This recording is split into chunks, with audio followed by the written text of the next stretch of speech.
Aucun répit pour Gaza. Les frappes se sont poursuivies sans relâche ce samedi.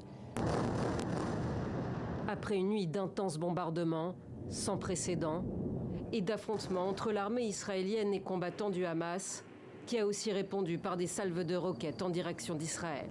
Cette nuit, les forces de l'armée israélienne sont entrées dans le nord de la bande de Gaza et ont élargi leurs opérations terrestres. L'infanterie, les blindés, le génie militaire et l'artillerie participent à ces activités. S'agit-il de l'offensive terrestre tant annoncée par Israël? L'armée ne donne pas de détails mais diffuse ces images de chars manœuvrant et ouvrant le feu à l'intérieur même de la bande de Gaza.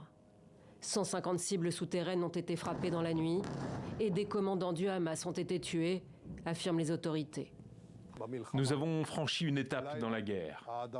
La nuit dernière, le sol de Gaza a tremblé. Nous avons attaqué en surface et en sous-sol. Nous avons attaqué des terroristes de tout rang, dans tous les lieux. Les secours à Gaza affirment que des centaines de maisons et d'immeubles ont été détruits.